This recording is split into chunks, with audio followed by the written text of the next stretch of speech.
నమస్తే, welcome to our channel. ఏపీకి రాజధాని ఏది? అసలు ఏపీకి ఉన్నది ఒకే రాజధానా లేదంటే 3 రాజధానులా?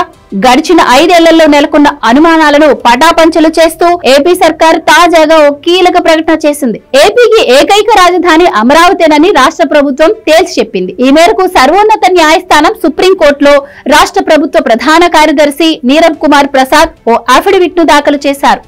రాష్ట్రానికి 3 రాజధానులన్న మాటే వినబడని విధంగా గతంలో హైకోర్టు త్రిసభ్య ధర్మాసనం ఇచ్చిన తీర్పునకు అనుగుణంగా చర్యలు చేపడతామని కూడా ఆయన తెలిపారు. ఈ మేరకు గతంలో అమరావతి రైతులకు అనుకూలంగా హైకోర్టు ఇచ్చిన తీర్పును సవాల్ చేస్తూ గతంలో రాష్ట్ర ప్రభుత్వం దాఖలు చేసిన స్పెషల్ లీవ్ పిటిషన్ ను కొట్టివేయాలని సీఎస్ తన అఫిడవిట్ లో సుప్రీంకోర్టును కోరారు. వెరసి ఏపీ రాజధాని ఏది అన్న ప్రశ్నలు ఇకపై ఉత్పన్నం కాని రీతిలో రాష్ట్ర ప్రభుత్వం తన అఫిడవిట్ ను క్లియర్ గా దాఖలు చేసింది. 2019 ఎన్నికల్లో విజయం వైసీపీకి దక్కడంతో ఆ పార్టీ అధినేత జగన్మోహన్ రెడ్డి సీఎం గా పదవీ బాధ్యతలు చేపట్టి తన ఇష్టారాజ్యంగా పాలనను సాగించిన సంగతి తెలిసిందే.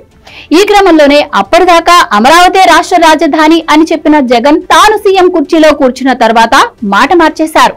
అప్పటిదాకా అమరావతిలో జరుగుతున్న నిర్మాణ పనులన్నింటినీ నిలిపేశారు. అంతటితో ఆగకుండా అమరావతి కేవలం శాసన రాజధానిగా మాత్రమే ఉంటుందని, కార్యనిర్వహణ రాజధానిగా విశాఖను మారుస్తామని, ఇక న్యాయ రాజధానిగా కర్నూలుకు కొత్త శోభనిస్తానని తెలిపారు. ఈ ప్రకటనపై సర్వత్రా ఆందోళన వ్యక్తమైంది. ఇక అమరావతి నిర్మాణానికి భూములు ఇచ్చిన రైతులైతే ఏకంగా నిరవధిక నిరసనలకు తెరతీశారు. జగన్ సర్కార్పై న్యాయ పోరాటం మొదలుపెట్టారు. ఈ క్రమంలోనే వారి పోరాటంలో న్యాయం ఉందని గ్రహించిన హైకోర్టు అమరావతిని రాజధానిగా అభివృద్ధి చేయాలని, రాజధాని నిర్మాణం కోసం భూములు ఇచ్చిన రైతులకు గత ప్రభుత్వం ఇచ్చిన హామీలను అమలు చేయాలని తీర్పు చెప్పింది. అంతేకాకుండా 6 నెలల వ్యవధిలోనే రాజధానిని పూర్తి చేయాలని ఆదేశాలు కూడా జారీ చేసింది. ఈ తీర్పుపై నాటి జగన్ సర్కార్ సుప్రీంకోర్టును ఆశ్రయించారు. హైకోర్టు తీర్పును అమలు చేయటం సాధ్యం కాదని, రాష్ట్రంలోని అన్ని ప్రాంతాలకు సమ ప్రాధాన్యం ఇస్తూ తాము 3 రాజధానుల ప్రతిపాదనను తీసుకువచ్చామని తెలిపింది.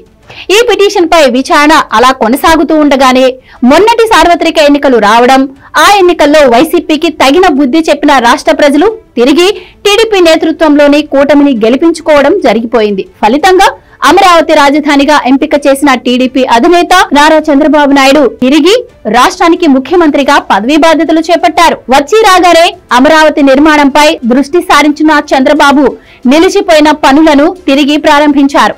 రాజధాని నిర్మాణానికి అవసరమైన నిధుల్లో 26,000 కోట్లను కేవలం నెలల వ్యవధిలోనే సమీకరించగలిగారు.